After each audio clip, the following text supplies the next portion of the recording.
other civilizations had some knowledge on fluid flow. They knew how to sell, how to irrigate. এই দুটো জিনিস তারা জানতেন, কিন্তু এই বিষয়ে কোনো তত্ত্ব ছিল কিনা ওই সময় এখনো পর্যন্ত সেরকম কিছু পাওয়া যায়নি। মানে হিস্ট্রি অফ ফ্লুইড ডায়নামিক্স এর উপর একটা স্প্রিঙ্গারের বড় ভলিউম আছে 5টার, সেখানেও কিছু নেই। তো আমরা আমাদের ইন্ডাস ভ্যালি সিভিলাইজেশনেও খুব ভালো ড্রেনেজ সিস্টেম দেখতে পাই, সেটাও একটা বিরাট বড় নথি। কিন্তু এই কাজগুলো অধিকাংশই যেটা বললাম আনডকুমেন্টেড। প্রথম মেজর যে ইনসাইটটা আমরা পাই ফ্লুইড মেকানিক্সে অ্যাজ আ থিওরি, কারণ এখানে একটু বলে রাখা দরকার, এখানে কেউ কেউ হয়তো বিজ্ঞানের নাও হতে পারেন। আমি এখানে পলাশ বরণ পালেরই একটা প্রবন্ধর দু একটা লাইন নেব, বিজ্ঞানের পরিধি বলে, সেটা বেরিয়েছিল অবভাস থেকে। ওখানে উনি বলেছিলেন খুব গোদাভাবে বলতে গেলে বিজ্ঞানের দুটো গুণ থাকে, একটা হলো পরিমাপ করার গুণ আর একটা হলো পূর্বাভাস দেওয়ার গুণ, ফোরকাস্ট এন্ড কোয়ান্টিফাই। তো যতক্ষণ আমরা একটা পরিমাপ না করতে পারছি ততক্ষণ সেটা হলো, বা সেই পরিমাপের ভিত্তিতে একটা ভবিষ্যৎ কিছু পূর্বাভাস না দিতে পারছি, সেটা ঠিক বিজ্ঞানের তত্ত্বর মধ্যে ধরা হয় না। তার আগে অনেক মানে অভাবনীয় ভাবনা হতে পারে, সেটা ভাবনা স্তরের দিক দিয়ে বা দার্শনিক স্তরের দিক দিয়ে খুব ভালো হতেই পারে, কিন্তু সেটা তত্ত্ব নয়। তো সেই হিসেবে তত্ত্বর দিক থেকে প্রথম কাজ আর্কিমিডিসই করেছিলেন, মানে এখনো পর্যন্ত নথিভুক্ত যা আছে তার ভিত্তিতে। উনি যে ওই প্লবতা বল মানে বায়োন্সির কথা বলেছিলেন, যে যে কোনো জিনিসকে আমরা যদি জলে চুবিয়ে দিই সেটা দেখা যায় উপরে উঠে আসছে, সে জল যে বলটা অ্যাপ্লাই করে তার উপর, সেই নিচের দিকে গ্র্যাভিটি ফোর্সটা অ্যাক্ট করছে, উপরের দিকে তার প্লবতা বলটা আসছে। তাই জন্য আমরা নিজেরাও ডুব মারলে কোনো পুকুরে আমরা নিজেরাই উঠে আসি। এইটা হলো মোটামুটি 500 থেকে 500 BC থেকে 1400 এডি গল্প। এখানে আর সেরকম নথিভুক্ত নেই বলে আমরা ওই ড্রেনেজ সিস্টেম এবং ইরিগেশন এর বাইরে আর কিছু বলতে পারছি না। এরপরে যেটা আসছে, আমি মিডিয়েভাল পার্টটা শুরু করছি, এবং মিডিয়েভাল পার্টটা অনেক ভাগে ভাগ করছি। একদম মানে আর্লি মিডিয়েভাল যে টাইমটা, সেটা আমি মোটামুটি 200 বছর 1400 থেকে 1600 এই জায়গায় ভাগ করে দুজনের কথা বলবো। একজন হলো লিওনার্দো দা ভিঞ্চি আর একজন হলো উইলিয়াম হার্ভে। হলো লিওনার্দো দা ভিঞ্চি যে কাজটা মূলত করেছিলেন, সেটার আগেও একটু বিজ্ঞান নিয়ে বলা দরকার। যে কোনো বলবিদ্যা, মানে সবার জন্য যেহেতু বলছি, যে বলবিদ্যা মানে যে কোনো মেকানিক্সে 3টে সংরক্ষণের ব্যাপার থাকে। একটা হলো ভর সংরক্ষণ মানে মাস কনজারভেশন, একটা হলো ভরবেগ সংরক্ষণ, সেটা রৈখিক হতে পারে, কৌণিক হতে পারে মানে অ্যাঙ্গুলার বা লিনিয়ার, আর শক্তি সংরক্ষণ মানে হলো এনার্জি কনজারভেশন। প্রথম যে ক্রুড ফর্ম অফ আমরা হলো সংরক্ষণ সূত্র মানে ভর সংরক্ষণের সূত্র পাই ফ্লুইডের ক্ষেত্রে, সেটা কিন্তু লিওনার্দো দা ভিঞ্চি দিয়েছিলেন। ক্রুড ফর্ম ওই জন্য বলছি, কারণ যেটা আমরা এখন ব্যবহার করি সেটা হলো মূলত অয়েলার এবং জুকভস্কি বলে দুজন গণিতবিদের কাজ। এখন যে ফর্মটা ব্যবহার করি, কিন্তু ক্রুড ফর্মটা কিন্তু হলো এই লিওনার্দো দা ভিঞ্চি দিয়েছিলেন। ইভেন বিভিন্ন ঘূর্ণি, যে ঘূর্ণি থেকে আমরা টার্বুলেন্স বুঝতে পারি, সেইগুলো নানা রকম ছবি উনি ওনার নোটবুকে এঁকেছেন। এই নিয়েও হলো আপনারা যদি কেউ আরো পড়তে চান, তাহলে আপনারা ফ্রিটজোফ কাপড়ার একটা বই আছে, ডিকোডিং দা ভিঞ্চি's নোটবুক। ফ্রিটজোফ কাপড়ার ফিজিক্সের যারা এখানে স্টুডেন্ট বা গবেষক, তাদের একটা হলো গড়বড়ের কথা আছে, সেটা হলো ফ্রিটজোফ কাপড়া টাও অফ ফিজিক্স বলে একটা বিতর্কিত বই লিখেছিলেন। কিন্তু উনি একটা ভালো কাজও করেছেন, মানে আমাদের তো যখনই দেখতে হবে মানুষের দু একটি দিক দেখেই দেখতে হবে, যে তার একটা দিক খারাপ হলে সবটা দিক তো খারাপ হয়ে যেতে পারে না। তাই ওই বইটা কিন্তু আমার দেখা খুব ভালো বই, হয়তো আরো ভালো বইও থাকতে পারে। আমি যে 5-6টা বই দেখেছি, ডিকোডিং দা ভিঞ্চি's নোটবুক, তাতে ফ্রিটজোফ কাপড়ার বইটা খুবই ভালো, যদি কেউ চান দেখতে পারেন। ওখানে বিভিন্ন এই ভর্টিসিটি মানে এইরকম বিভিন্ন টাইপের ঘূর্ণন, ভর্টিসিটি টার্মটা পরে আমি বোঝাবো, হলো ঘূর্ণনের সঙ্গে ভর্টিসিটি এলিস দুটো টার্ম যুক্ত, দুটো কিন্তু আলাদা হলো। তো এবার এই বিভিন্ন টাইপের ঘূর্ণনের ব্যাপার কিভাবে আসছে, এই সমান্তরাল যে ফ্লুইডের ফ্লো থেকে কিভাবে ঘূর্ণনটা আসছে, এই ব্যাপারগুলো নিয়ে উনি প্রচুর ছবি এঁকেছিলেন এবং ডিটেল ছবি এঁকেছিলেন। এবং সেখান থেকে অনেক, সেটা শুধু ছবি আঁকা না, সেটা একটা গবেষণা হলেই মানে একটা মানুষ, ওই যে আবার কোয়ান্টিটেটিভ অ্যান্ড কোয়ালিটেটিভেরও একটা ব্যাপার আছে, গুণ আছে বিজ্ঞানের কাজে। আর উনি কিছু কাজ করেছিলেন, যেমন উনি চেষ্টা করেছিলেন বোঝার সারফেসের উপর দিয়ে, জলের সারফেসের উপর দিয়ে, একদম জলের ক্ষেত্রে হাইড্রোডাইনামিক, জলের সারফেসের উপর দিয়ে কিছু গ্র্যাভিটি ওয়েভস এর ব্যাপার বোঝার, মানে কিছু তরঙ্গ বয়ে যায়, গ্র্যাভিটি ওয়েভস বিশেষত তার নাম, সেগুলো কিভাবে বয়ে যায় তার কাজটাও বোঝার চেষ্টা করেছিলেন। আর তাছাড়াও আরেকটা কাজ বোঝার চেষ্টা করেছিলেন, সেটা হলো flow past object. Flow past object মানে এই যে এই ছবিটা, এই ফ্লুইডের মতোই হাত লেগে উঠে গেছে অনেকের কম, তাই সেটা হলো এইটা একটা বল ধরে নিই, এই বলের চারদিক দিয়ে যদি ফ্লুইডটা যায় তো বলটাকে ভেদ করে তো যেতে পারবে না, তাই সে হলো তার উপর দিয়ে যেভাবে যাচ্ছে, এই ফ্লো পাস্ট অবজেক্ট। এখানে অবজেক্ট বলতে আমি গোল একটা বলই, মানে স্ফেরিক্যাল বলকেই দেখিয়েছি, কিন্তু এটা অনেক রকম অবজেক্ট হতে পারে বিভিন্ন শেপের, সুবিধার্থে এই অবজেক্টটা দেখানো হয়েছে। এর সঙ্গে আরো দুজন বিজ্ঞানীর নাম পরে যুক্ত হবে, তার কথাও বলবো। এটা প্রথম উনি করেন। আর হার্ভে, উইলিয়াম হার্ভে হলো আজকের দিনে একটা বড় বিষয় নিয়ে খুব গবেষণা হয়, বায়োমাইক্রোফ্লুইডিক্স বলে। সেই বিষয়ে এখন যিনি আইআইটি খড়গপুরের ডিরেক্টর সুমন চক্রবর্তী, তিনি ইনফোসিস পুরস্কার এবং টিডব্লিউএস পুরস্কার পেয়েছেন। উনি দীর্ঘদিন ধরে কাজ করছেন, উনি ফ্লুইড মেকানিক্সের বিশেষজ্ঞ। এখানেও একটু বলে রাখি, একটু মানে খানিকটা ওই গলিপথ রাজপথের মতো, একটু আবার গলিপথে ঢুকে যাচ্ছি রাজপথ থেকে। সেটা হলো ফ্লুইড মেকানিক্সের চর্চা কিন্তু, বিক্রমজিৎ যেমন প্রথমেই বললো আমি গণিতের লোক, ফ্লুইড মেকানিক্সের চর্চা ফলিত গণিতের লোক করতে পারে, ফিজিক্সের লোক করতে পারেন, হলো ইঞ্জিনিয়াররাও করতে পারেন, mechanical engineer, civil engineer, chemical engineer. আরেকটা বিশেষ ইঞ্জিনিয়ারিং বিদেশে পড়ানো হয় বায়োমেডিক্যাল ইঞ্জিনিয়ারিং, তারাও চর্চা করে। আমার জীবনে আমি তিনজন মাস্টার মশাই পেয়েছি, মানে ডাইরেক্টলি আর ইনডাইরেক্টলি তিনজন তিন ফিল্ডের বিশেষজ্ঞ, মানে এক্সপার্টিস থেকে ফ্লুইড মেকানিক্সে তাদের বিশেষজ্ঞতা দেখিয়েছেন। একজন হলো গ্রেগর ফ্যালকোভিচ, তিনি ইসরায়েলি একজন ম্যাথামেটিশিয়ান, তাকে পার্ডুতে পেয়েছিলাম। সুমন চক্রবর্তী পেয়েছি ইনডাইরেক্টলি, উনি হলো একজন বিজ্ঞানী, কিন্তু উনি বাই ট্রেনিং হলো মেকানিক্যাল ইঞ্জিনিয়ার। আর আমরা জয়ন্ত কুমার ভট্টাচার্যকে সবাই জানি, যারা ফিজিক্সের লোক, এখানে সুভাষিস দাও ওনার ক্লাস করেছেন। জয়ন্ত কুমার ভট্টাচার্য টার্বুলেন্সের উপর খুব বড় গবেষক, উনি কিন্তু ফিজিক্সের ঘরানা থেকে আসা লোক। তাহলে আমরা দেখতে পাচ্ছি আমার স্বল্প পরিসরের জীবনেই আমি তিন ঘরানার লোককে ফ্লুইড মেকানিক্সে কাজ করার লোক হিসেবে দেখেছি। এবার উইলিয়াম হার্ভেতে ফিরে আসি। উইলিয়াম হার্ভে যখন কাজ করছেন, এই কেন বায়োমাইক্রোফ্লুইডিক্সের কথা বললাম, মোটামুটি একটু অত্যুক্তিই হবে, ফাদার অফ বায়োমাইক্রোফ্লুইডিক্স এই উইলিয়াম হার্ভেকেই বলা যায়। কারণ হার্ভে যখন এই কাজটা করেছিলেন তখন কিন্তু সময়টা ধরে নিন আপনার ওই মোটামুটি ওই 1700 এই সময়। তো সেই সময় হলো লোকে ভাবতো যে লাংসের জন্য ব্লাড ফ্লো হয়, খুব উল্টো ধারণা ছিল। এই যে হার্টের কাজ এই ব্লাডকে ফ্লো করানো সারা বডিতে, সেই ধারণাটা ছিল না।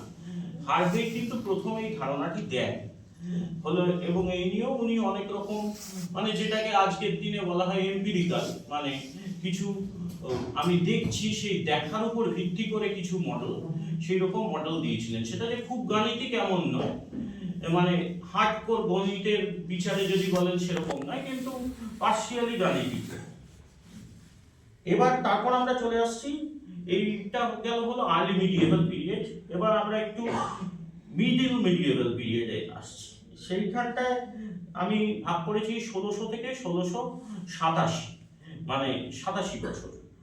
সেখানে আমরা নাম করতে পারি চারজনের, গ্যালিলিও, টরিসেলি বলেই আমরা পড়ি, ঠিক উচ্চারণ টরিসেলি, ক্যাস্টেলি আর ব্লেস পাস্কেল। গ্যালিলিও কাজ করেছিলেন হাইড্রোস্ট্যাটিক্স নিয়ে প্রচুর। হাইড্রোস্ট্যাটিক্স মানে স্থিতিশীল ফ্লুইড, স্থিতিশীল জল, তার উপর প্রেসারের কাজ, বিভিন্ন ধরনের প্রেসার কিভাবে তার উপর কাজ করে। প্রেসারটা ফ্লুইড, যে কোনো ফ্লুইডের ফ্লোতে প্রচন্ড একটা গুরুত্বপূর্ণ ব্যাপার। মানে ধরুন, আমি কারণটা এখানে হয়তো বলতে পারছি না, কারণটা বলতে গেলে একটু অঙ্ক করতে হবে। ধরুন এই দিক দিয়ে একটা ফ্লুইড ফ্লো করছে, ঠিক আছে, এরকম একটা পাইপ, এই দিক দিয়ে ফ্লুইডটা ফ্লো করছে। তাহলে ওই যে দিক দিয়ে ফ্লুইডটা ফ্লো করছে তার সঙ্গে সঙ্গে প্রেসারের যদি গ্রেডিয়েন্টটা, মানে প্রেসারটা গ্রেডিয়েন্ট মানে প্রেসার ওই ডিরেকশনের সঙ্গে, প্রেসার ওই ডিরেকশনের সঙ্গে যদি হলো ডিপিডিএক্স বলে, আমি এখানে ডিপিডিএক্স ব্যবহার করছি না, প্রেসার যদি ওই ডিরেকশনের সঙ্গে কমে তাহলে ওটা ফেভারেবল, আর ওটা যদি বাড়ে তাহলে কিন্তু পাইপ ফ্লোতে ওটা অ্যাডভার্স। তো প্রেসারেরটাই কত বড় গুরুত্ব আছে এখান থেকে বোঝা যাচ্ছে, কিন্তু আমি মোটেই কিন্তু কারণটা বললাম না, কেন অ্যাডভার্স কেন ফেভারেবল, সেগুলো বলতে গেলে শুধু ওই প্রেসার নিয়ে 1 ঘন্টা বলতে হয়, এই আর কি। তো টরিসেল্লি সম্বন্ধে আমরা জানি, টরিসেল্লি কাজ করেছিলেন হলো quantification of behaviours of fluid jets, বিভিন্ন ধরনের ফ্লুইড জেট মানে বিভিন্ন, ধরুন একটা পাইপেই কনসিডার করুন, তার থেকে বিভিন্ন, মানে আমরা কল থেকে, পাইপ না করে আবার আরো সহজ উদাহরণ দিই, কল থেকে বিভিন্ন স্পিডে ধরুন জল পড়ছে, তার হলো যে বিভিন্ন ধরনের ফিজিক্যাল ক্যারেক্টারিস্টিক্স সেগুলো নিয়ে বোঝার চেষ্টা করেছিলেন তিনি, এবং উনি গাণিতিকও কিছু এক্সপ্রেশন দিয়েছিলেন, সেগুলো খুবই গুরুত্বপূর্ণ, স্কুল লেভেলে বাচ্চাদের পড়াতে হয়, কিন্তু তার কতটা গুরুত্ব সেটা অনেক পরে বোঝা যায়, কারণ সামান্য ট্যাঙ্ক এমটি করার প্রবলেম, একটা ট্যাঙ্কের একদিক দিয়ে জল ঢুকছে আর একদিক দিয়ে জল বেরোচ্ছে, এটা আমাকে যখন পার্ডু বিশ্ববিদ্যালয়ে গেছিলাম পোস্ট ডকের সময় আমাকে ট্যাঙ্ক এমটিং প্রবলেম রিভিজিটেড বলে আমাকে করতে দিয়েছিলেন। তাহলে ওই জিনিসটা তো আমরা ছোটবেলায় জানি, এই দিকের হলো তার হলো ভলিউমটা বলো, হলো কতটা ঢুকছে আর কতটা বেরোচ্ছে, ইকুয়েট করে দাও, বেরিয়ে যাবে, কিন্তু ব্যাপারটা অতটা সহজ নয়, ব্যাপারটা জটিল, তার চেয়ে অনেক বেশি। আর পাস্কেল আরো কিছু কাজ করেছিলেন এই প্রেসার ছাড়াও, ব্লেস পাস্কেল আপনার হলো এই যে আজকে আমরা হাইড্রোলিক ইঞ্জিনস পড়ি বিভিন্ন ধরনের, যেগুলো জাহাজ, সাবমেরিন বিভিন্ন জায়গায় কাজে লাগে, তারও কিন্তু বলতে পারেন ফাদার ফিগার উনি। তো এরপর আমরা চলে যাচ্ছি নিউটনের কাছে, নিউটন ছাড়া হবেই না, নিউটনিয়ান এরা হলো 1687 থেকে আমি 1800 অব্দি, যদিও নিউটন অতদিন বাঁচেননি, কিন্তু নিউটনের যেহেতু প্রভাব আছে তাই আমি ওটাকে বলেছি নিউটনিয়ান এরা। তো নিউটন আমরা জানি নিউটন কি করেছেন, ক্যালকুলাস এর হলো এক ধরনের রিপ্রেজেন্টেশন ওনার হাতে, কারণ উনি শুধু ক্যালকুলাস করেছেন বললে লিবনিৎজকে ছোট করা হয়। আজকে অঙ্কে আমরা যেরকম ভাবে ক্যালকুলাসটা করি তার জন্য লিবনিৎজ, আবার যদি কোনো একটা ধরুন এরকম একটা সারফেস, এই ফ্লাক্স যেটাকে বলে সারফেস ফেনোমেনন, এখান দিয়ে কিছু একটা জিনিস বেরিয়ে যাচ্ছে বা এখান দিয়ে একটা কোনো জিনিস ঢুকছে, সেইভাবে আবার ক্যালকুলাসকে দেখার পিছনে কিন্তু নিউটনের একটা বিরাট বড় কাজ। তো in 1687 he was the first one to propose how viscous forces act in the fluids. এবার viscous forces নিয়ে আমি একটু কথা বলবো, এই সান্দ্রতা নিয়ে, কারণ এই নিখিলদাই এই বোর্ডটা নিয়ে এই বক্তৃতা শুরু হওয়ার আগে কয়েকটা কথা জিজ্ঞাসা করছিলেন যে কেন হলো আমরা, মানে আমরা ধরে নিতে পারি আমাদের রিজিড বডি, আমরা হলো যখন হাঁটি তখন আমাদের ভরবেগ, এই উৎপলদার ভরবেগ 5 কিলোমিটার পার আওয়ার, সরি ভরবেগ না, সরি গতিবেগ, সরি ভুল বললাম, গতিবেগ ভেলোসিটি 5 কিলোমিটার পার আওয়ার বললাম আমি, কিন্তু বলবো না উৎপলদার চোখটা 2 কিলোমিটার গতিবেগে করছে, পায়ের নখটা 3 কিলোমিটার গতিবেগে, এভাবে বলবো না, পুরো টোটাল বলবো, কিন্তু এইটাকে বলে, এই শেপটাকে বলে প্যারাবোলা, ঠিক আছে। কিন্তু আমাদের ফ্লুইডে একটা প্যারাবোলিক প্রোফাইল তৈরি হয়, এই ভেলোসিটি প্রোফাইলটা, মানে গতিবেগের একটা প্রোফাইল তৈরি হয়। কেন এটা এরকম প্রোফাইলটা তৈরি হয়, কেন একটি গতিবেগ তৈরি হয় না, তার মূল কারণ কিন্তু এই সান্দ্রতা। ধরুন ওইখান দিয়ে এইটা একটা প্লেট, ঠিক আছে, এখানে এখন এই ল্যামিনার ট্রানজিশনাল এগুলো কিছু ধরার দরকার নেই, ধরুন ওই এটা প্লেট, এই প্লেট দিয়ে একটা ফ্লুইড এখান থেকে ঢুকছে, মানে এইখান থেকে একটা ফ্লুইড ঢুকছে, ঠিক আছে, একটা আমার অ্যারো দিয়ে দিলে হয়তো ভালো হতো। তো তো ফ্লুইডটা ঢুকছে, ফ্লুইড ওই যখন ফ্লুইডটা প্লেটের বাইরে আছে, মানে এই প্লেটটার বাইরে আছে, তখন এটাকে আমরা বলি, কিছু নোটেশন আছে তো সব সাবজেক্টে, আমরা বলি ফ্রি স্ট্রিম ভেলোসিটি। ঠিক আছে, ফ্রি স্ট্রিম ভেলোসিটিটা যেই ভিতরে এই প্লেটের সারফেসে আসছে কন্ট্যাক্টে, সঙ্গে সঙ্গে ফ্লুইডকে এই যে একেবারে তলার যে লেয়ারটা, মানে ফ্লুইডের যে একদম তলার লেয়ারটা, যেটাই আপার হলো লেয়ার অফ সলিড প্লেটের সঙ্গে আছে, যেহেতু হলো সলিড অনেক কম্প্যাক্ট, ওর সঙ্গে একটা ঘর্ষণের এফেক্ট হবে। ঠিক আছে, হলো ফ্লুইডের সবচেয়ে তলার লেয়ারে। তো সেই ঘর্ষণের এফেক্টটা সবচেয়ে বেশি ফিল করবে কিন্তু এই তলার সবচেয়ে লেয়ারের ফ্লুইড।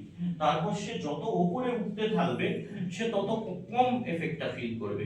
সুতরাং সেই কারণে এই দেখুন, প্রথমে এই জায়গায় আমরা গতিবেগের জায়গায় কিছুই একটা পয়েন্ট দিয়েছি, তারপর একটু একটা বড় অ্যারো, আরো বড় অ্যারো, এই করতে করতে এক জায়গায় গিয়ে ফ্রি স্ট্রিম ভেলোসিটির অলমোস্ট 99% স্যাচুরেশন চলে যাবে।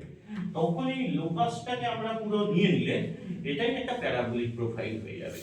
ওই জন্য ভিসকোসিটিকে মজা করে অনেকে বলেন it's the Messenger of momentum disturbance across different layers of fluids. হলো একটা মেসেঞ্জার হলো এই, বা হলো নিখিলদা ভালো কথা বলেছেন, ভিসকোসিটি বলতে আমরা বুঝি আঠালো। আঠালো একদিক দিয়ে বোঝা যায়, বেশি আঠা তাই নিচে ধরে রেখেছে, উপরে কম আঠা। যদি ওটা একটু গড়বড়ে আঠালোটা, তাও আপনার যেহেতু আঠালোটা ভালো লাগে তাই আঠালোটাও বললাম। যাই হোক, এবার হলো এবং ভিসকোসিটির সঙ্গে আরেকটা বড় জিনিস জড়িত, সেটা হলো শিয়ার স্ট্রেস। এই জিনিসটা একটু উঠছি, সেটা হলো এইটা একটা আমরা কিউবের মতো নিয়েছি।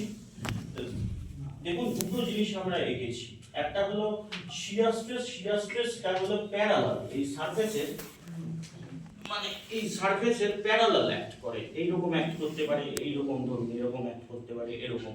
কিন্তু যেটা নর্মাল, নর্মাল মানে পারপেন্ডিকুলার হলো সেটা নর্মাল। তো এই শিয়ার ব্যাপারটাও কিন্তু খানিকটা এই ভিসকোসিটির সঙ্গে খানিকটা না, খুব ভালোভাবে জড়িত। কারণ আমরা যখন ধরুন এই যে এইখানে দেখুন এইরকম করছি, তখন ব্যাপারটা কিন্তু এই যে এর উপর এরকম প্রেসার দিচ্ছি, এটা এরকম কাজুর বরফির মতো রম্বাস হয়ে যাচ্ছে। কাজুর বরফির শেপটা রম্বাস, তখন আর ওটা স্কোয়ার থাকছে না। আমি নানা রকম কাজুর বরফি টরফি বলছি কারণ সব রকম লোক আছেন, তাই জন্যে। যাই হোক, এবার এই যে নিউটনের যে হলো সান্দ্রতার একটা সূত্র আছে, সেটাকে বলা হয় নিউটনস লজ অফ ভিসকোসিটি। সেটা যারা মেনে চলে তাদেরকে নিউটোনিয়ান ফ্লুইড বলা হয়, আর যারা সেটাকে মেনে চলেন না তারা নন নিউটোনিয়ান ফ্লুইড। তবে একটা প্রশ্ন আছে, নিউটনের আগে কি সান্দ্রতা লিওনার্দো ভিঞ্চি এর একটু বলে, মানে উল্লেখ করেন? উল্লেখ করেছেন, কিন্তু আমি ওটা নিয়ে পরে আসবো একেবারে শেষে, মানে এটা 60 মিনিটে মোটাতে হবে তো। আচ্ছা ঠিক আছে। উল্লেখ করেছেন, কিন্তু ওই যে বললাম আমি সূত্র ফর্মে, সূত্রর ফর্মে আমরা যেটাকে পাই অবভিয়াসলি করেছেন, সূত্রর ফর্মগুলোকেই আমরা এখানে জাস্ট ধরার চেষ্টা করছি। তো এবার ব্যাপারটা হলো এই যে নন নিউটোনিয়ান ফ্লুইড, ওর মধ্যে ওই ভিসকোপ্লাস্টিক ফ্লুইড যে ওই যে রিকাম্বেন্ট সাইকেলের, এবং তার মধ্যে নানান রকম আছে, টাইম ডিপেন্ডেন্ট নন নিউটোনিয়ান, টাইম ইন্ডিপেন্ডেন্ট নন নিউটোনিয়ান, ভিসকো ইলাস্টিক, ভিসকোপ্লাস্টিক, এরকম নানা রকম নন নিউটোনিয়ান আছে। মানে নন নিউটোনিয়ান তারা যারা হলো এই নিউটনের সান্দ্রতা সূত্রকে মেনে চলছে না। তার মধ্যে আমাদের ব্লাড একটা, তার মধ্যে আমাদের হলো আপনার আলকাত্রা হতে পারে। এই আলকাত্রা নিয়ে শেষে আমি একেবারে শেষ করব একটা এক্সপেরিমেন্টের কথা বলে, সেটা আমি আলকাত্রা নিয়ে দেখি। রসগোল্লার রস, হ্যাঁ রসগোল্লার রস সবচেয়ে ভালো নন নিউটোনিয়ান ফ্লুইড। নন নিউটোনিয়ান ফ্লুইড। আর আমাদের নিউটোনিয়ান ফ্লুইডের মধ্যে জল, ওই জলটা দিয়ে চা করে নিলে কিন্তু দুধ দিয়ে আবার নন নিউটোনিয়ান, তাই তো? হেভি গন্ডগোলের ব্যাপার। এরপরে যেটা আসছে সেটা হলো 1738, একটা বিরাট বই ড্যানিয়েল বার্নাউলি লিখেছিলেন, তার নাম হলো হাইড্রোডায়নামিকা। তো সেখানে উনি হলো এই শক্তি সংরক্ষণ নিয়ে কথা বলেন। এবার ড্যানিয়েল বার্নাউলি যেভাবে শক্তি সংরক্ষণের কথা বলেছেন, আজকে কিন্তু আমরা এনার্জি কনজারভেশনের মানে শক্তি সংরক্ষণের ফ্লুইড মেকানিক্সের যে ইকুয়েশনটা ব্যবহার করি সেটা একরকম না। ওই জন্যই আমি এই ক্রুড ফর্ম আর হলো পলিশড ফর্ম এইটা ব্যবহার করছি, কারণ ক্রুড ফর্ম মানে ওটা বাজে ছিল এমন নয়, কিন্তু ওটা এসেছে বলে তারপর একটা হয়েছে। বাট জেনারেলি দেখুন, আজকের দিনে বার্নাউলিকে নিয়ে বলতে গেলে বার্নাউলির ইকুয়েশন মানে যে কোনো বিএসসি এমএসসি কোর্সে বা এমটেক কোর্সে পড়ানো হয় অয়েলারের ইনভিজিট ফ্লো থেকে তার ডেরিভেশনটা করা হয়। কিন্তু আমরা তো বার্নাউলির সূত্র ওই potential energy had plus kinetic energy had plus pressure energy head equals to constant বলে লিখি। তো ওইটা অনেক সহজ ফর্ম, সেখানে অনেকগুলো অ্যাজাম্পশন ধরে নেওয়া আছে। যখন ওই অয়েলারের ইনভিজিট ফ্লো থেকে, এই ইনভিজিট ফ্লো কাকে বলে সেটাও বলবো, যখন বলি তখন কিন্তু ওটা অনেক জেনারেল জায়গা থেকে আসে। মানে আমরা যত বিজ্ঞানে এগোই তত আমরা জেনারেল জায়গা থেকে স্পেসিফিকে আসার চেষ্টা করি। প্রথমটা তো স্পেসিফিক থেকে জেনারেলে, তারপর আমরা জেনারেল জিনিসটাকে দেখে তার স্পেসিফিক কেস হিসেবে হলো বিভিন্ন জিনিসগুলোকে ধরার চেষ্টা করি। তো এবং এটা ঠিক যে এই বার্নাউলি যেভাবে শক্তিকে ধরার চেষ্টা করেছিলেন, এতে প্রথম ফ্লুইড মেকানিক্সের দুটো ইম্পর্টেন্ট প্যারামিটার, কারণ বিজ্ঞানে যে কোনো মডেল তৈরি করতে গেলে কিছু ইম্পর্টেন্ট প্যারামিটার দরকার। এবার আবার আমি গলিপথে ঢুকছি, ঠিক আছে? বিজ্ঞানের মডেল কাকে বলে? বিজ্ঞানের মডেল হলো বিজ্ঞানের কাজ প্রকৃতিকে ব্যাখ্যা করা। এবার প্রকৃতিকে ব্যাখ্যা করার জন্য বিজ্ঞান নানা রকম মডেল ব্যবহার করে। তো এবার তার কিছু প্যারামিটার আছে।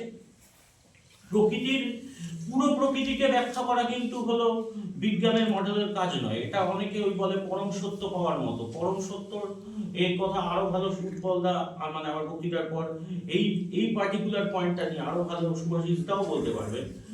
হলো যে পরম সত্যের খোঁজ বা আলটিমেট ট্রুথের খোঁজ একেবারেই মানে বিজ্ঞানের ডোমেনের জিনিস না। আমি অঙ্কের ভাষায় যেভাবে বিজ্ঞানকে দেখি সেটা হলো পর্যবেক্ষণের ভিত্তিতে আমার কোনো প্রাকৃতিক পর্যবেক্ষণ হলো, সেই পর্যবেক্ষণকে ব্যাখ্যা করার জন্য একটা মডেল দেওয়া হয়।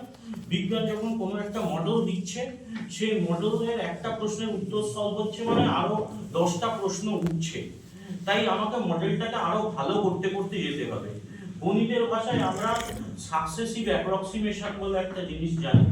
বিজ্ঞানের মডেলও তাই করে, প্রতি ক্ষেত্রে একটা করে অ্যাপ্রক্সিমেশন করে। মানে প্রথম ফার্স্ট স্টেপ অ্যাপ্রক্সিমেশন, তারপর স্টেপ 2 অ্যাপ্রক্সিমেশন, স্টেপ 3 অ্যাপ্রক্সিমেশনে মানে একটা করে মডেল ভালো হচ্ছে। এবং যখন একটা করে মডেল ভালো হচ্ছে, প্রতি স্টেপে আমরা এরারটাকে মিনিমাইজ করি। এটাই কিন্তু আমরা যখন যে কোনো মানে অবকলন সমীকরণ হলো মানে আমাদের ডিফারেনশিয়াল ইকুয়েশনকে ডিসক্রিট করি, হলো এটা একটু টেকনিক্যাল ভাষা বলছি, তখন আমরা এটাই করি। মানে প্রতি স্টেপে একটা বেটারমেন্ট, এবং বেটারমেন্টটা হলো বাই রিডিউসিং দ্য এরার। বিজ্ঞানও তাই করছে। হলো দেখুন, হলো আমাদের গ্র্যাভিটি যখন জুপিটার শিফটটাকে বলতে পারছে না, তখন 10টা প্রশ্ন উঠছে। তখন আইনস্টাইনের রিলেটিভিটি আসছে। এই কিছুদিন আগেই আমার এবং উৎপলদার খুব ভালো একজন বন্ধু অমিতাভ দত্ত ফেসবুকে একটা খুব সুন্দর কমেন্ট করেছেন এই বিজ্ঞানের মডেল নিয়ে। উনি বলছেন নিউটনের যখন গ্র্যাভিটির যে সংজ্ঞাটা বা যেভাবে উনি সূত্রায়িত করেছেন, তাতে সূর্য যদি না থাকে তাহলে আমরা সঙ্গে সঙ্গেই বুঝতে পারবো না সূর্যের ওই মাধ্যাকর্ষণের শক্তি। কিন্তু হলো আইনস্টাইনের মডেল বলছে অন্তত 6.5 মিনিট না কত মিনিট লাগবে, 6 মিনিট সেকেন্ড টু আন্ডারস্ট্যান্ড যে হলো সূর্যটা নেই, মানে সূর্যের গ্র্যাভিটিটা আমার উপর নেই। তো এইটা হলো ব্যাপারটা কিন্তু একই ছিল, প্রকৃতিটা কিন্তু একই ছিল, আমাদের দেখার মডেলটা পাল্টেছে, এটা বুঝতে হবে। মানে চেঞ্জেসটা হচ্ছে দৃষ্টিভঙ্গিতে, প্রকৃতিটা কিন্তু ওইখানে একই জায়গায় থাকে। তো এই হলো সেইখানেই হলো এই ফ্লুইড বুঝতে গেলেও, ফ্লুইডের মডেলেও প্রেসার আর এই ভেলোসিটি যে দুটো কথা বললাম, চাপ এবং গতিবেগ, এই দুটো কিন্তু খুব ইম্পর্টেন্ট। এই দুটোকে একসাথে লিঙ্ক কিন্তু প্রথম গাণিতিকভাবে বার্নাউলি করেছেন।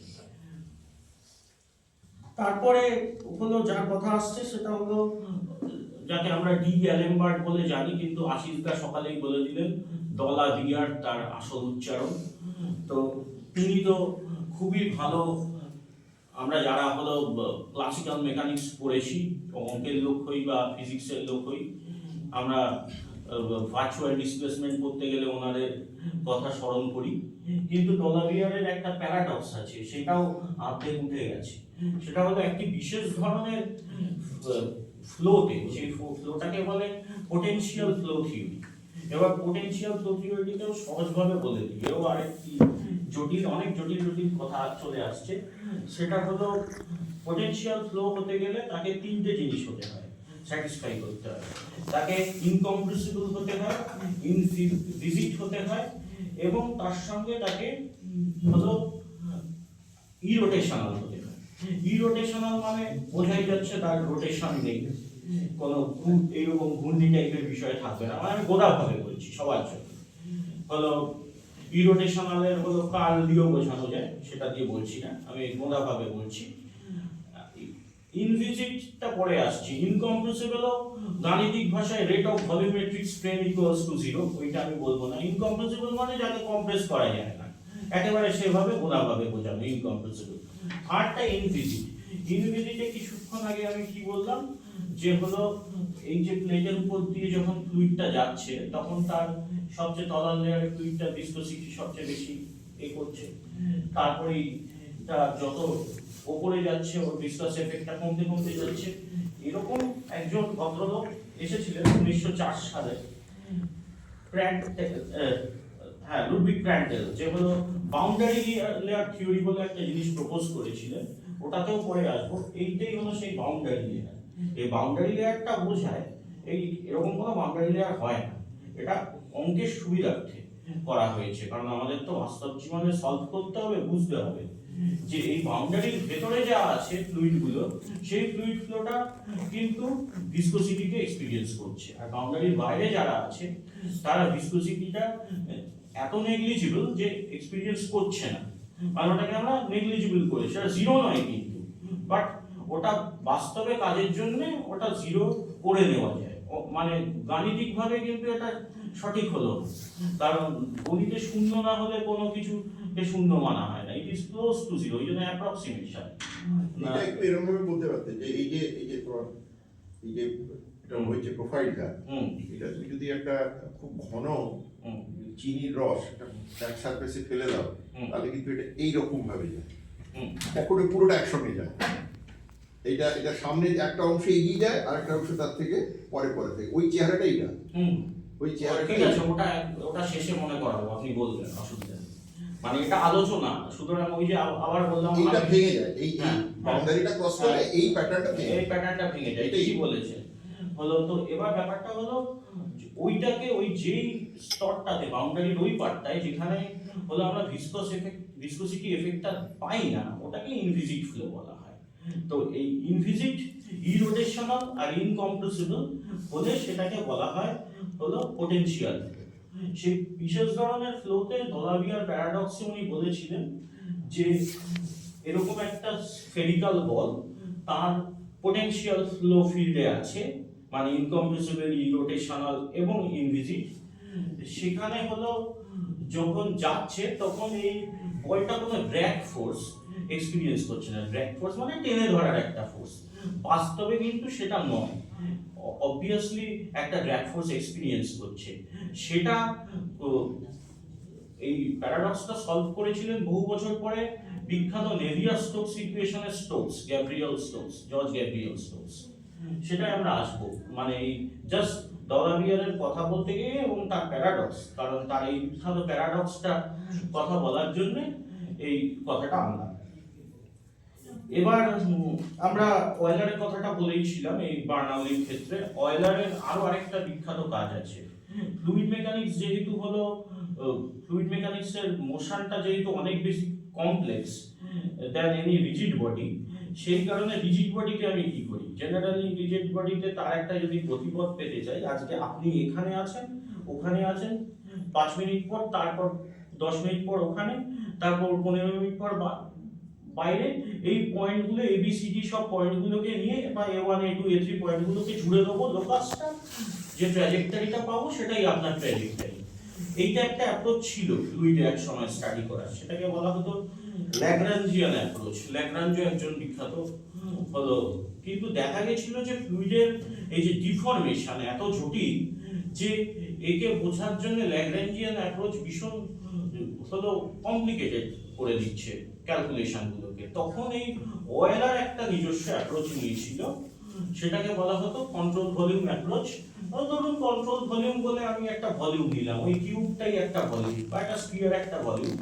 ওই ভলিউমের ভিতর দিয়ে ফ্লুইড কিভাবে পাস করবে ওই মেজারমেন্টটা করে আমরা হলো তার অ্যাক্সিলারেশন বলুন, তার উপর কত ধরনের বল কাজ করছে বলুন, সেটাকে আমরা মেজার করতাম। তাই ফ্লুইড মেকানিক্সে যখনই কেউ একটা অ্যাডভান্স কোর্সে যায়, মানে বা একটা মিনিমাম হলো ফ্লুইড মেকানিক্স বোঝার কোর্সেও যায়, তখন তাকে কিন্তু এই ল্যাগ্রাঞ্জিয়ান অ্যাপ্রোচ আর অয়েলারিয়ান অ্যাপ্রোচ এই দুটো বুঝতে হয়।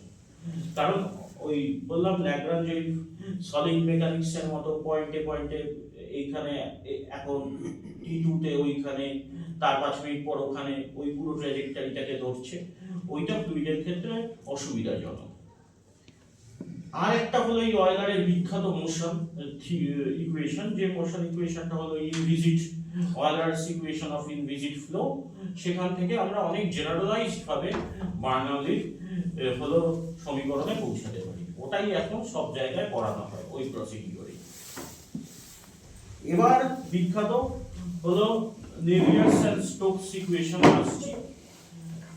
এই নেভিয়ার স্টোকস ইকুয়েশনের আগেও একটু নেভিয়ার এবং স্টোকসকে নিয়ে বলে নিই। নেভিয়ার ছিলেন একজন ইঞ্জিনিয়ার, স্টোকস ছিলেন একজন ম্যাথমেটিশিয়ান, কিন্তু প্রথম কিন্তু নেভিয়ার স্টোকস ইকুয়েশনটা এরকম ফর্মে আসে। নেভিয়ার স্টোকস ইকুয়েশনের আগে যেটি ছিল এই মানে পুরো প্রিকারসর অফ দ্যাট ইকুয়েশন, সেটা হলো কচি-নেভিয়ার ইকুয়েশন বা কশির নামে। কশি আর একজন হলো বড় গণিতবিদ। কশি-নেভিয়ার ইকুয়েশনটা সব ধরনের ফ্লুইড এবং সলিডের ডিফর্মেশনের ক্ষেত্রেও বোঝানোর জন্য একটা ইকুয়েশন, মানে সমীকরণ। সেটা যখন স্পেশালি আমরা চারটে আবার বিশেষ শর্ত আরোপ করে দিচ্ছি ফ্লুইডটার উপর, তখন নেভিয়ার স্টোকস ইকুয়েশনটা আসে। তাহলে কি বিশেষ চারটে হলো শর্ত আমরা আরোপ করছি? নিউটনিয়ান হতে হবে। নিউটনিয়ান মানে কি? নিউটনের সান্দ্রতা সূত্র ফলো করবে নিউটনিয়ান। স্টোকসিয়ান হতে হবে, মানে স্টোকসের একটা হাইপোথিসিস আছে, যেই হাইপোথিসিসটা অ্যাকচুয়ালি ডলাবিয়ারের প্যারাডক্সটাকে সলভ করেছিল। ওই স্টোকসের হাইপোথিসিসটাকে ফলো করতে হবে। তাই নিউটনের সান্দ্রতা সূত্র ফলো করলো, আবার স্টোকসের হাইপোথিসিস ফলো করলো, তাহলে নিউটনিয়ান প্লাস স্টোকসিয়ান।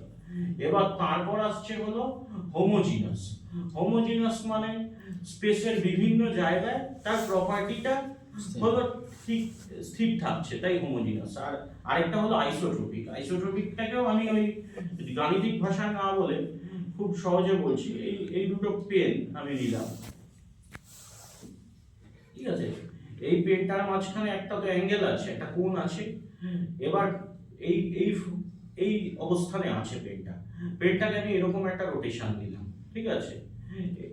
আমি এটা অ্যান্টি ক্লকওয়াইজ, এটা ক্লকওয়াইজ। তো আমার দিক থেকে, আপনাদের দিক থেকে অন্যরকম। তো হলো যখন আমি এই রোটেশনটা দিচ্ছি এরকম বা এইদিকে দিচ্ছি, যদি এই রোটেশনটার ফলেও এই মাঝখানের কোণটা অপরিবর্তিত থাকে, তাহলে কিন্তু এটা আইসোট্রপিক, ঠিক আছে?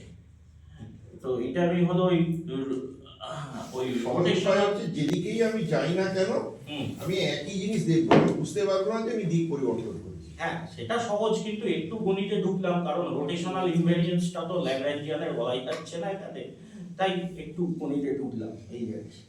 তো এখানে আমি একটু কমিক রিলিফ দেব, মানে একটু অনেক তত্ত্বের কথা হয়ে যাচ্ছে বলে। সেটা হলো এই নেভিয়ার স্টোকস ইকুয়েশনটা বলার আগে একটু আমি লিখে এনেছি। এই হলো 7টা মিলেনিয়াম প্রবলেম আছে, এটা একটু আমি সরে যাচ্ছি ফ্লুইড মেকানিক্স থেকে। নেভিয়ার স্টোকস ইকুয়েশন একটা মিলেনিয়াম প্রবলেম হলো, এটা কারা ঠিক করেছে? এটা ক্লে ম্যাথমেটিক্যাল ইনস্টিটিউট 2000 সালে ঠিক করেছে। এটা খানিকটা ইতিহাসের দিকে বলছি। সেটা হলো সেই 7টা প্রবলেম আমি একটু পড়ে দিই এখানে। প্রথম প্রবলেমটা পি ভার্সেস এনপি প্রবলেম, ও হলো কম্পিউটারের লোকরা জানে খুব ভালো করে। তারপর Hodge conjecture, Poincaré conjecture, Riemann hypothesis, Yang Mills existence and mass gap, Navier Stokes existence and smoothness. তাহলে নেভিয়ার-স্টোকস এর মধ্যে আসছে, এবং লাস্ট হলো বার্চ অ্যান্ড সুইনারটন-ডায়ার কনজেকচার, ওটা জ্যামিতির একটা ব্যাপার। এবার এর মধ্যে একমাত্র পয়াকারে কনজেকচারটা সলভ করেছেন 2003 সালে গ্রিগর পেরেলম্যান বলে এক ভদ্রলোক। তিনি আবার কারোর সাথে কথা বলেন না, তার পিছনে হলো একজন সাংবাদিক, মানে গ্রুপ অফ সাংবাদিক ঘুরে বেরিয়েছেন 1.5 বছর ধরে তার বাড়ির পাশে, তারপরেও তার গতিবিধি ফলো করেও তার কাছে গেছে, কিন্তু তাকে ধরতে পারেনি। এবং তিনি ফিল্ডস মেডেল, যেটা গণিতের একটা বিরাট বড় পুরস্কার, সেটাকেও রিজেক্ট করেছেন। ওনার বক্তব্য, আমি গণিতটা পড়েছি, এইটুকুনি আমার আনন্দ, আমি কোনো পুরস্কার চাই না। এটা একটা গল্পের হালকা রিলিফের জন্য। এই নেভিয়ার-স্টোকস এক্সিস্টেন্স অ্যান্ড স্মুথনেস, আমি এইটাও একটু, কারণ এখানে বিভিন্ন ধরনের লোক আছে বলে একটু বলে দিই। এই উৎপলদার সঙ্গে কিছুদিন আগে যার সম্বন্ধে কথা হচ্ছিল, হ্যাডামার, কিন্তু হাদামার উচ্চারণটা, মানে যদি স্পেলিং HADMARD, হাদামার, কারণ সত্যেন ঘোষের একটা আছে ওনার প্রবন্ধ। হাদামারের একটা ওয়েল পোজনেস প্রবলেম বলে গণিতের একটা বিষয় আছে, সেটা যে কোনো ডিফারেন্সিয়াল ইকুয়েশনের কোর্সে পড়তে হয়। সেটা কি, যে কোনো একটা অবকলন সমীকরণ, মানে ডিফারেন্সিয়াল ইকুয়েশনের 3টে জিনিস স্যাটিসফাই করলে সেটা ওয়েল পোজড বলা হয়। সেটা কি, এটা একদম কমন সেন্স দিয়েই বোঝা যায়, এটার জন্য কোনো গণিতবিদ হওয়ার দরকার নেই। সেটা হলো এক্সিস্টেন্স। যেহেতু এখানে হলো এক্সিস্টেন্সের কথাটা এসেছে, তাই আমি এইটা একটু ব্যাখ্যা করছি। এক্সিস্টেন্স হলো একটা সমীকরণের একটা কোনো সমাধান থাকবে, সেটাই তার এক্সিস্টেন্স। এক্সিস্টেন্স থাকলে আরেকটা প্রশ্ন ওঠে, আমরা জেনারেল লোকালে বাবা এক্সিস্টেন্স হয়ে গেছে, ছেড়ে দেবো, আর ঝামেলায় যাবো না, এক্সিস্টেন্স নন এক্সিস্টেন্স, ব্যাস এখানে গল্প শেষ। এক্সিস্টেন্সের পরেও গণিতবিদরা ভাবেন হলো যে কথাটা, সেটা হলো ইউনিকনেস। আদৌ যে এক্সিস্ট করছে সলিউশনটা, সেটা কি ইউনিক? আর ইউনিকও যদি হয়, সেটা কি স্টেবল? সেটাকে যদি একটু এদিক ওদিক না চাই, মানে ধরুন 5 আমার সমীকরণের সলিউশন, 5 থেকে প্লাস 0.001 করলাম বা মাইনাস 0.001 করলাম, তাতে কি আমার পুরো সমীকরণের সিস্টেমটাকে গুলিয়ে দেবে? না, গুলিয়ে দেবে না। হলো সেটাই হলো স্টেবিলিটি প্রবলেম। এই অবধি হলো নেভিয়ার-স্টোকস অবধি গেল। তারপর আমি একটু চাটা খেয়ে নিই, 2 মিনিট, তারপর আমি নিউটনিয়ানেরা পরে চলে যাচ্ছি। সেটা হলো শুরু করছি ওই মোটামুটি হারমান হেলমহোলটজকে দিয়ে। উনি আরেকজন বিখ্যাত হলো বিজ্ঞানী, যার তো অ্যাকোস্টিক থিওরির উপর মারাত্মক কাজ আছে। কিন্তু ওনার একটা খুব সেমিনাল পেপার ছিল, সেই পেপারটার নাম on integrals of hydrodynamic equations which express vortex motion. এবার এখানেও আমি এবার একটু ভর্টিসিটিতে আসি। সেটা হলো আবার রেনল্ডস নাম্বারের সময় আসবো। সেটা হলো এই যেরকম এই যখনই কোনো টার্বুলেন্ট ফ্লো, মানে একটা একদম অশান্তি এক ধরনের এই টার্বুলেন্স, যদিও টার্বুলেন্স ফ্লো মানে অশান্ত প্রভাব বলে দিলে আবার বিপদ আছে, কিন্তু আমি সহজ করার জন্যই বলছি গোড়াভাবে যে অশান্ত, একটা অশান্তি এসেছে, তখন এইরকম ঘুরপাক খাচ্ছে, বলেই যাচ্ছে। একটু আমি ডায়াগ্রামেটিক্যালি দেখাচ্ছি। এখান থেকে আস্তে আস্তে জিনিসগুলো ল্যামিনারের থেকে হলো ট্রানজিশনালে যাচ্ছে, যখন খানিকটা বেঁকছে, মানে সমান্তরাল ব্যাপারটা ব্রেক করছে, মানে ল্যামিনারে যে সমান্তরাল ব্যাপারটা ব্রেক করছে, এবং তারপর আলটিমেটলি এক ধরনের ঘূর্ণি তৈরি হচ্ছে। এই টার্বুলেন্ট ফ্লোয়ের দুটো বেসিক জিনিস আছে, মানে যারা টার্বুলেন্স নিয়ে চর্চা করেন, দুটো কথা তাদের পেপারে বা তাদের কোনো টকে থাকবে। একটা হলো ভর্টিসিটি, একটা হলো এডিস, ভর্টেক্স এন্ড এডিস।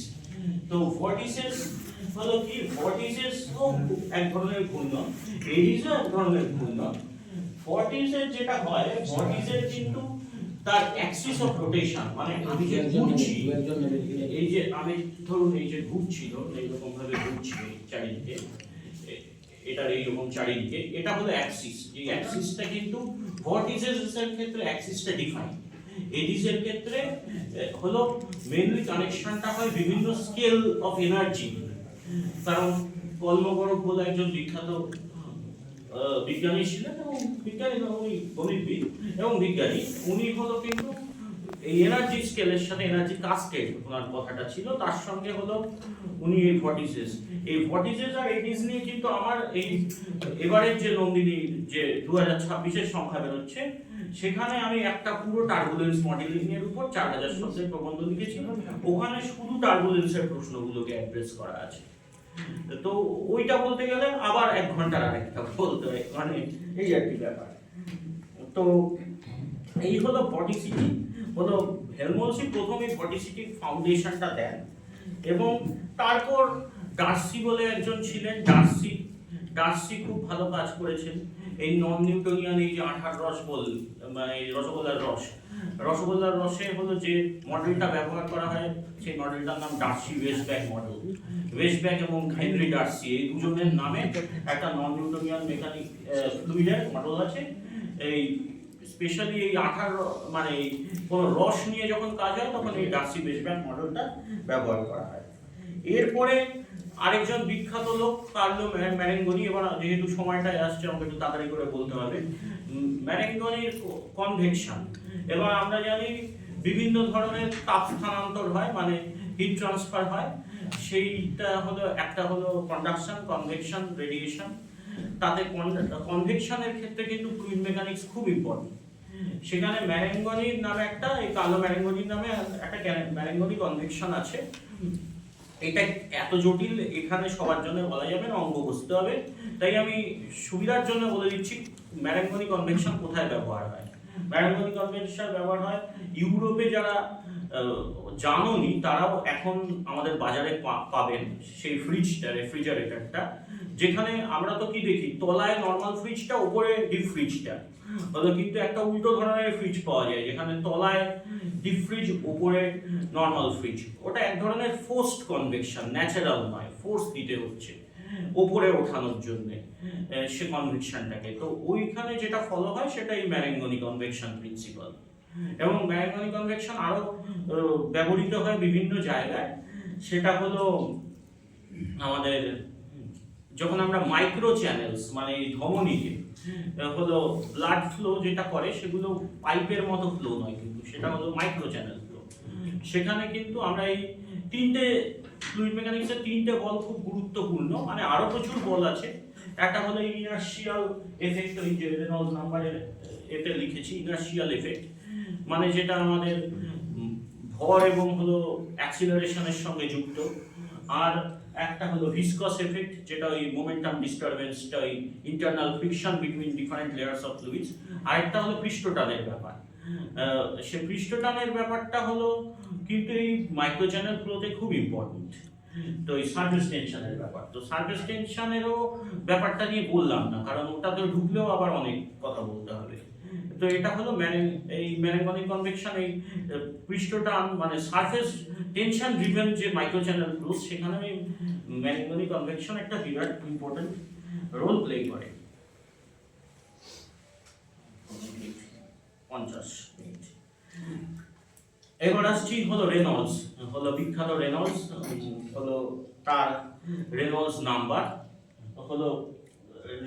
রেনল্ডসের এক্সপেরিমেন্টটা নিয়ে আমার বক্তৃতার শেষে হলো সুভাষিস দা বলবে, কারণ ওই এক্সপেরিমেন্টটা সুভাষিস দা আমার চেয়ে অনেক ভালো বলতে পারবেন। আমি শুধু রেনল্ডসের নাম্বারটা নিয়ে একটু বলে দিচ্ছি। তার আগে আমি বলে দিই আমি কেন এইভাবে লিখেছি, এই 10⁻1, 10⁻2 বা 10⁻−1, কারণ এখানে যদি কেউ অঙ্কের লোক না থাকেন তাদের জন্য এটা লেখা। এই 1 যে কোনো জিনিস 0 দিয়ে 2⁻0 হলে 1 হয়, এটা ইন্ডিসেসে আমরা ছোটবেলায় পড়ি। 1 হলে একের পর একটা 0, 2 হলে দুটো 0, এরকম ভাবে।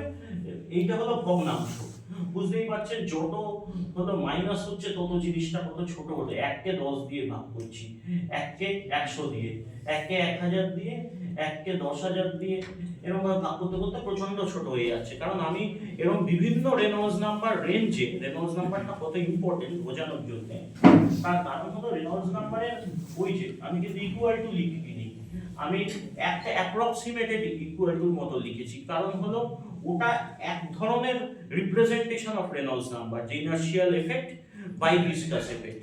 ওটাই কিন্তু একমাত্র রেনল্ডস নাম্বারের হলো ব্যাখ্যা নয়। ওটা যদি ইকুয়াল টু করে দেওয়া হতো মারাত্মক ভুল হতো।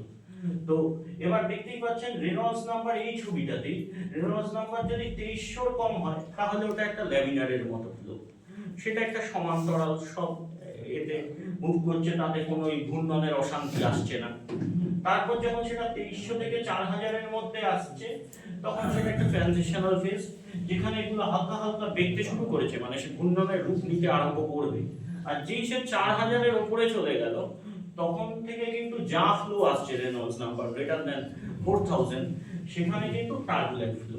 ঠিক আছে, এবার তার উপর ভিত্তি করে আমি একটা বড় চার্ট নির্মাণ করে এনেছি। এটা আর বিজ্ঞানীদের খরচা বাড়াতে চাইনি বলে আমি হলো ওই স্লাইড দেখাইনি, এটা স্লাইড দেখাতে পারলে খুবই ভালো হতো। এটা আমি বড় করে প্রিন্ট আউট করে নন্দিনীর জন্য পাঠিয়ে দেবো সবার জন্য। সেটা হলো মাঝখানে শূন্য, ডান দিকে বাড়ছে বাঁ দিকে কমছে। তো 1 থেকে রেনল্ডস নাম্বার 1 থেকে রেনল্ডস নাম্বার যখন হলো 1000 মানে 10 টু দি পাওয়ার 3 1000 এর মধ্যে থাকছে তখন যে যে কাজগুলো হয় সেই কাজগুলো কি অ্যাপ্লিকেশনগুলো, সেই অ্যাপ্লিকেশনগুলো কার ডিজাইন। আমরা একটা ভোঁতা গাড়ি আর একটা ছুচলো গাড়ির মধ্যে তফাৎ দেখিয়ে দিই, যেগুলো আমরা চড়ি বড় গাড়ির মধ্যে। একটা হলো ইনোভা আর একটা হলো যে কোনো এসইউভি ধরে নিতে পারি, জাইলো গাড়ি ধরতে পারি, মহিন্দ্রার স্করপিও ধরতে পারি, একটু ভোঁতাটে মুখ। এগুলোর ডিজাইন কিরকম হবে, কিভাবে সে বাতাসটাকে কাটবে, সেগুলো বোঝার জন্য কিন্তু রেনল্ডস নাম্বার এই 1 থেকে 1000 রেনল্ডস নাম্বারের মধ্যে এই অটোমোবাইল এরোডাইনামিক্সের স্টাডি হয়, এরোপ্লেনের এরোডাইনামিক্সের স্টাডিও এর মধ্যেই হয়। বিল্ডিংস, বড় বড় বিল্ডিংস গুলো যে দাঁড়িয়ে আছে তাদের যে হাই রাইজ বিল্ডিং গুলো, তার যে চারিপাশে যে হলো হাওয়াগুলো কিভাবে চলবে এবং তাতে হলো বিল্ডিংটার জ্যামিতিটা মানে স্ট্রাকচার বা আর্কিটেকচারটা কি হবে, সেটাও এই 1 থেকে 1000 রেনল্ডস নাম্বারের মধ্যেই এই করে। এবার এর থেকে একটু উপরে চলে যাচ্ছি, মানে 1000 থেকে 10 to the power 6, 10 to the পাওয়ার 6 মানে কত, এখানে অবধি 1 লাখ 10 লাখ 10 লাখ 10 লাখ রেনল্ডস নাম্বারের উপরে আমরা মানে 10 লাখ রেনল্ডস নাম্বার আর এই 1001 থেকে 10 লাখ রেনল্ডস নাম্বারে যেই চলে যাচ্ছি সঙ্গে সঙ্গে কিন্তু এই যে আয়লা, আমফান, টর্নেডো, হারিকেন, এই যে ট্রপিক্যাল সাইক্লোন, সেই বিভিন্নগুলো আবার এই রেনল্ডস নাম্বার ফ্লো এর মধ্যে আসছে। তারও উপরে যখন চলে যাবো ওই 10 to the power 9 greater than মানে 10 টু দি পাওয়ার 9 মানে 100 ক্রোর্স 100 কোটি, তখন ওটা অ্যাস্ট্রোফিজিক্যাল ফ্লোস, মানে ওই যেটা নিয়ে অর্ণব রায়চৌধুরীরা কাজ করে খুব, বা এই ধরুন এই যে সৌরঝড় বলি আমরা, এই সবগুলো সব তখন ওই রেনল্ডস নাম্বার ফ্লোতে। এবার আমরা বড় দিকটা দেখলাম, এবার ছোট দিকটায় আসি, মানে ভগ্নাংশ। আমরা যদি বুলেট ট্রেনটা বাদ গেল, বুলেট ট্রেন বলবো, হ্যাঁ বাদ গেছে, বুলেট ট্রেন 1 থেকে 1000 এর মধ্যে। আচ্ছা, এরোপ্লেন চলে এসেছে তখন আবার বুলেট ট্রেন বাদ হবে না।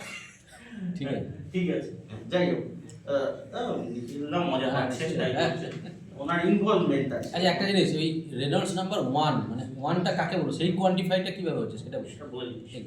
রেনল্ডস নাম্বার 1 যখন ওই ইনার্শিয়াল এফেক্ট আর ভিসকস এফেক্টটা সমান। আচ্ছা, ঠিক আছে, মানে এটা কিন্তু এইখানের ব্যাখ্যা, আরো ব্যাখ্যা আছে রেনল্ডস নাম্বারে, অত জটিলতায় যাচ্ছি না। সবচেয়ে এখানে পপুলার ব্যাখ্যাটা আমি বলছি, টেম্পারেচারটা কনস্ট্যান্ট আছে। হ্যাঁ টেম্পারেচারটা কনস্ট্যান্ট আছে, ওইটা খুব ইম্পর্টেন্ট। হ্যাঁ এবার হলো না আরো আছে, তার সঙ্গে ইনকম্প্রেসিবলি রোটেশনাল এর ব্যাপারও আছে। টেম্পারেচারটা হ্যাঁ ফিজিসিস্ট হিসেবে উনি একদম ঠিক বলেছেন, হলো ম্যাথমেটিশিয়ান হিসেবে আমি রোটেশনাল তোমার ওই এইগুলো বাকিটা ম্যাটার করবে না, ওই গাড়ির ডিজাইনে টেম্পারেচারটা দারুণ। হ্যাঁ হ্যাঁ সেটা তো বটেই।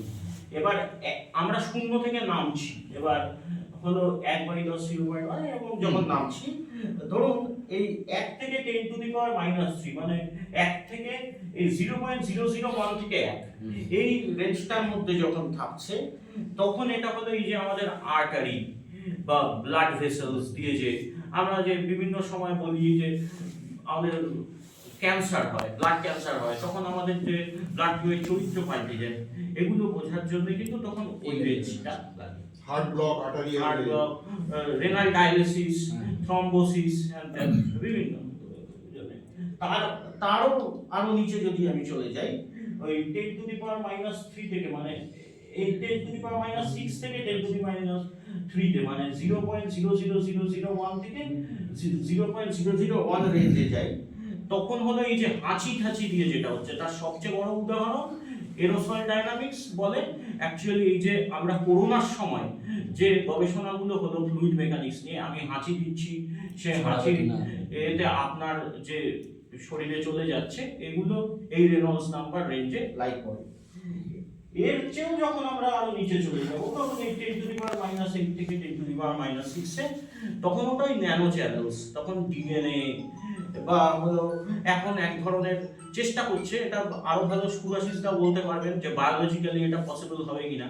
কেমোথেরাপিতে তো অনেক বেশি সেল নষ্ট হয়, তো ওরা চেষ্টা করছে এক ধরনের ন্যানোবটস, মানে ন্যানো ফ্লুইডিক্স দিয়ে ন্যানো রোবটস ঢুকিয়ে দিতে, ওটা হলো কম্পিউটার দ্বারা প্রোগ্রামিং দ্বারা কন্ট্রোল হবে। ওই সেলগুলো, ক্যান্সার সেলগুলোর উপরে গিয়ে বাউন্ডারিতে গিয়ে বসে যাবে এবং ওটাকে শুধু ডিস্ট্রয় করবে। হলো হয়তো সেখানে ওইটাকে শুধু না, হয়তো আরো ডিস্ট্রয় করবে, বাট লেস, মানে ওই বিজ্ঞানের মডেল, ওই মিনিমাইজেশন প্রিন্সিপাল হলো এরার মিনিমাইজেশন প্রিন্সিপাল। আর 10 টু দি পাওয়ার -10 হয়ে গেল অ্যাটমিক স্কেল, ওখানে ফ্লুইড মেকানিক্স ব্রেক করে যাচ্ছে, মানে ওখানে আবার সুভাষিসদা বললো কোয়ান্টাম ফ্লুইড মেকানিক্স বলে কি আছে, ওটা আমার অবশ্য জানা নেই, আমি ক্লাসিক্যালেই আছি। প্ল্যান্টের জাইলেন দিয়ে যে ক্যাপিলারি, হ্যাঁ ওটা তো সারফেস টেনশন, আমি একটা অ্যাডহেসিভ কোহেসিভ ফোর্স। আচ্ছা, এই যে সারফেস টেনশন এখানে রেনল্ডস নাম্বার এর মধ্যে 10 টু দা -6 এর, মানে 10 টু দি পাওয়ার 4 থেকে 6 এর মধ্যে রাখলি, এটা বলবে 10 প্ল্যান্টে বলছেন 10 টু দি পাওয়ার -3 থেকে 10 টু দি পাওয়ার, প্ল্যান্টের জন্য -4 থেকে -6। আমাদের হিউম্যান এই যে- পরেরটাই একটা মিনিট আমার শেষ হয়নি, তারপর সব প্রশ্ন। লাভাটা বাদ গেছে। হ্যাঁ লাভাটা বাদ গেছে, এও বাদ গেছে। হলো আপনার বলতে গেলে এই যে হলো আমরা সূর্যের ভেতর থেকে, সেন্টার থেকে সূর্যের সারফেস অবধি যে টেম্পারেচারটা কিভাবে যাচ্ছে ওটাও পড়ে, কিন্তু ওগুলো আমি আর ঢুকাইনি কারণ সময়ের অভাবে, এবং পার্টিকুলারলি অ্যাস্ট্রোফিজিক্যাল ফ্লো সম্বন্ধে ম্যাগনেটো হাইড্রোডাইনামিক্স ছাড়া আর কিছু আমার জানা নেই। লাস্টে আমি কয়েকটা জাস্ট নাম বলবো ফ্লুইড মেকানিক্সের কত বড় ব্যাপ্তি, এর জন্য আমি কতগুলো জার্নাল ডেডিকেটেড ফ্লুইড মেকানিক্সের গবেষণায়, এটা আমি একটা লিস্ট করে লিখে এনেছি। Journal of fluid mechanics, physics of fluids, physical review fluids, European journal of mechanics B -fluids, international journal of multiphase flow. Multiphase মানে অনেকগুলো ফেজ আছে, এখানে thermodynamics plays an important role. তারপর একটা হলো এই জার্নাল অফ, একটা নন নিউটনিয়ান ফ্লুইড মেকানিক্স এর উপর একটা জার্নাল আছে, journal of non Newtonian fluid mechanics. তারপর আসছে জার্নাল অফ রিওলজি, এই রিওলজিটা বলেই আমি শেষ করে দেবো। হলো রিওলজি একটা, এরকম microfluidics, nanofluidics, computers and fluids, transporting porous media মানে এই যে পেপারের উপর, এই যে পেপারে আপনার যে যখন প্রিন্টিং হয়, আমরা আজকে যে CTP plates, computer to plates, বা আগে পিএস প্লেটস, প্রিসেন্সিটাইজ প্লেটস, ওতে কেন হলো হাইড্রোফিলিক আর হাইড্রোফোবিক বলে দুটো কথা হয়। ফিলিক মানে লাভিং, ফোবিক মানে ভয় পাচ্ছে। তো হাইড্রোফিলিক রিজিয়নে কেন হলো আমাদের হলো এগুলো প্রিন্ট হয়, হাইড্রোফিলিক রিজিয়নে আপনার হলো সব নন ইমেজ মানে লেখাগুলো প্রিন্ট হয়, আর হলো হাইড্রোফোবিক রিজিয়নে ইমেজগুলো প্রিন্ট হয়।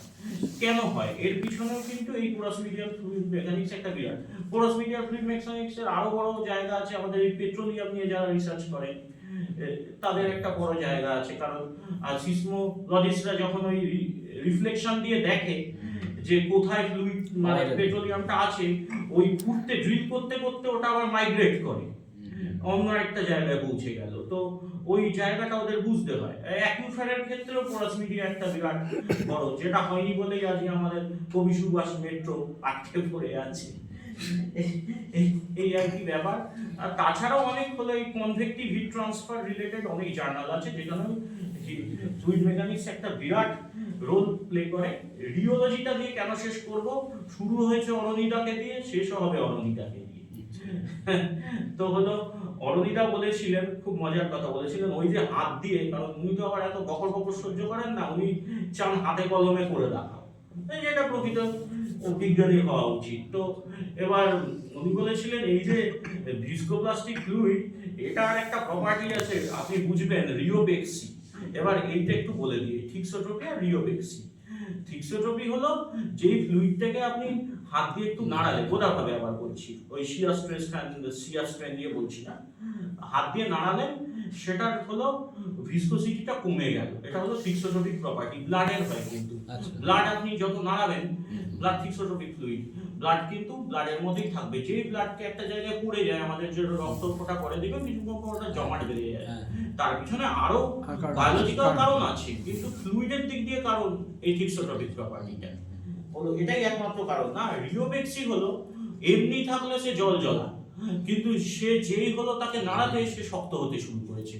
ওই জন্যই ওই যে ওনার হলো ভিস্কোপ্লাস্টিক ফ্লুইডটা, যেটা ওই গিজারে ব্যবহার হচ্ছে, যখন সাইকেলটা মুভ করছে তখন ওটা একটা জায়গায় গিয়ে একটা টেম্পারেচার প্রেসারে ওটা গিয়ে শক্ত হয়ে যাচ্ছে, তাই ওটা ব্রেকের কাজ করছে। ওই জন্য ওই নিউ ভিঞ্চি কোম্পানির ওই সিভিটি, কন্টিনিউয়াসলি ভেরিয়েবল ট্রান্সমিশন, ওটা আবার একটা অন্য চ্যাপ্টার, ওটার উপর ও অনেক কিছু করেছে, ওটা নিয়ে একদিন ওকে ডাকবেন এখানে বলার জন্য। এই হলো ব্যাপার।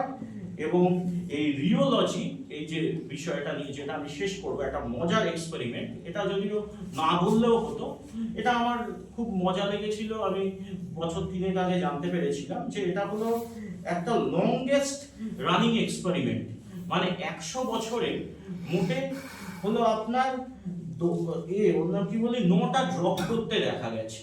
মানে এখান থেকে রিওলজি বলে একটা চ্যাপ্টার তৈরি হয়েছিল। রিওলজি চ্যাপ্টারটা, এই রিওলজি টার্মটার জন্য দায়ী তিনি হলো মার্কাস রাইনার, হলো একজন বিখ্যাত বিজ্ঞানী। আর হলো এক বিশেষ ধরনের ফ্লুইড হয়, তার নাম Bingham fluid, Eugene C Bingham. সেই বিংহ্যাম হলো সোসাইটি অফ রিওলজিক্যাল স্টাডিজ 1929 এ এস্টাবলিশ করেছিলেন। রিওলজি শব্দটা এলো কোথা থেকে? রিওস প্লাস লোগোস, গ্রিক ভাষা। রিওস মানে হলো যে কোনো ধরনের ফ্লো, লোগোস মানে হলো স্টাডি, মানে flow study, anything that deforms, the scientific study of anything deforming and flowing হলো রিওলজি। এর সঙ্গে এখানে অনেকে মজা পাবে, মিঠুন যদি থাকে, এর সঙ্গে হেরাক্লিটাস জড়িত আছে, ওটা জায়গার ঠিক আছে। তো এই বিখ্যাত পিচ ড্রপ এক্সপেরিমেন্টটা যেটা আজও চলছে, থমাস পার্নেলের হলো এই ভিস্কো-ইলাস্টিক ফ্লুইড, এটা মানে ভিসকোসিটি প্রপার্টি অফ ফ্লুইড আর elastic property of a solid, দুটো প্রপার্টি এটা মেইনটেইন করছে। উনি কি করেছিলেন? আলকাত্রাকে চরম ভিসকোসিটিতে নিয়ে গিয়ে ওটাকে হলো 3 বছর ঠান্ডা করতে দিয়েছিলেন একটা ফানেলে ঢেলে, তারপর ফানেলের মুখটা কেটে দিয়েছিলেন। দেখা গেছিল 100 বছরে 9টা ড্রপ পড়েছে, মানে কিন্তু সেটা কিন্তু ফ্লুইড, এমন ফ্লুইড যে 100 বছরে 9টা ড্রপ পড়ছে। প্রথম ড্রপটা পড়েছিল ডিসেম্বর 1938, দ্বিতীয় ড্রপটা পড়লো ফেব্রুয়ারি 1947, 8.2 মানে 8 বছর 2 মাস পর। তারপর এপ্রিল 1954 তে থার্ড ড্রপ, 7 বছর 2 মাস পর।